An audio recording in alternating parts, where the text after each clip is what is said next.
आप सीधा सीधा टारगेट कीजिए, फोकस कीजिए क्लास 12th पर। और अब जो आपके पास में, मैं तो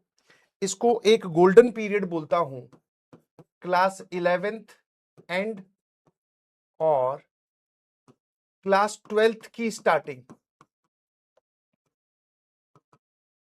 ये जो गैप आपको मिल रहा है, ज्यादा बड़ा गैप तो नहीं, करीबन 1 मंथ का गैप आप मान के चलो, approximately this is the gap of 1 month.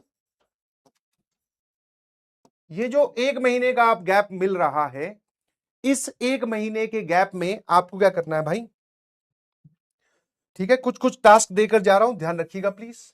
सबसे पहले नोट्स कंप्लीट होने चाहिए आपके। हाँ, आपके पास अगर वो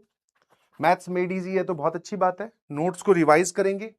और रिवाइज का मतलब मैथमेटिक्स में तो सिंपल सी कहानी है भाई, कि क्लास इलस्ट्रेशंस आपको रीअटेम्प्ट करनी है, क्लास एग्जाम्पल्स आपको क्या करने हैं, रीअटेम्प्ट करने हैं। फिर आपके पास में शॉर्ट नोट्स होने चाहिए हर चैप्टर के, नहीं है तो बनाओ, कंप्लीट करो, yes this is the time.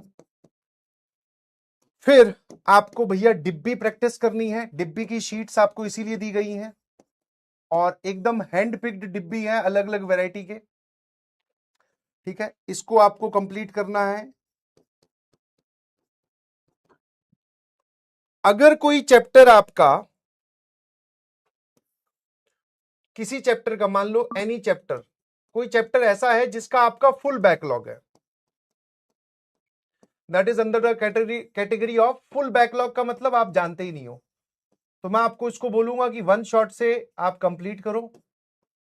1 shot से आप उसको क्या करो, कंप्लीट करो। 1 शॉट आप यूट्यूब पे भी देख सकते हैं, PWJE करके एक चैनल है जिसमें कुछ चैप्टर्स 11th के मैंने पढ़ाए हैं शुरू शुरू में, उससे भी देख सकते हैं। फिर आगे की कहानी सेम है, जैसे ही 1 शॉट से कंप्लीट करो, नोट्स देखो, फिर नोट्स को रिवाइज करो, क्लास एग्जाम्पल्स आपको भी अटेम्प्ट करने हैं भाई, 1 शॉट में इतने सारे एग्जाम्पल्स नहीं करवाए जाते हैं, तो आपको अपने क्लास नोट्स के एग्जाम्पल्स रीअटेम्प्ट करने हैं, और फिर तुरंत इस डिब्बी पे आ जाना है, क्योंकि भाई जो डिब्बी पकड़ गया, समझो जीत गया जंग। समझे कि नहीं समझे, समझ गए। तो अगर कोई आपका चैप्टर ऐसा है जो बहुत कमजोर है या आपने पढ़ा ही नहीं, बैकलॉग है हर प्रकार का, तो कोई बात नहीं, उसको आप 1 शॉट से कंप्लीट कर लो, मंजिल सीरीज से कंप्लीट कर सकते हो, या फिर PWJE चैनल पे भी हमने वो कुछ chapters till sequence and series हमने कंप्लीट किए हैं,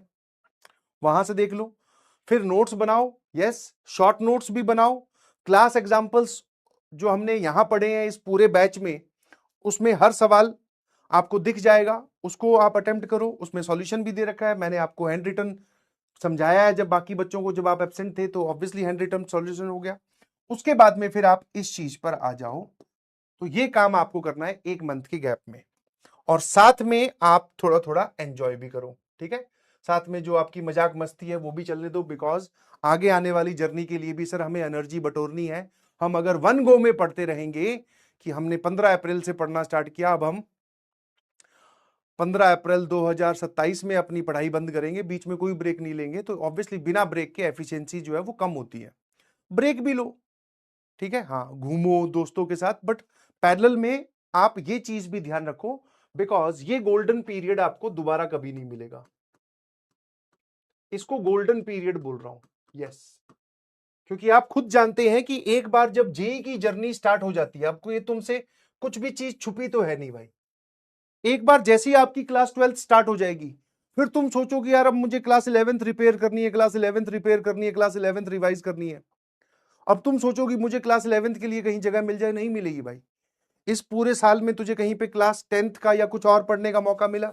नहीं मिला सर, और इनफैक्ट लास्ट में आकर तो सिलेबस और क्लासेस की फ्रीक्वेंसी बढ़ जाती है, समझ गए। तो क्लास 12th में जाकर हम सिर्फ क्लास 12th की ही चिंता करेंगे, क्लास 11th की सारी चिंताओं को हम यहीं पर ही रैप अप करके जाने वाले हैं। तो अभी आपके पास में बहुत अच्छे से टाइम है, मैं आपको फिर बोल रहा हूं कि आपकी लेवल, क्योंकि जिस भी लेवल पे आप हैं हमेशा इंप्रूवमेंट की गुंजाइश रहती है, थोड़ा सा और ऊपर, थोड़ा और ऊपर, तो अपना अपना लेवल पहचानो और उसको इंप्रोवाइज करो, समझ गए।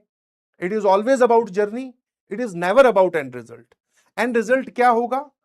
उसके बेसिस पे मैं तुम्हें जज नहीं कर रहा हूं।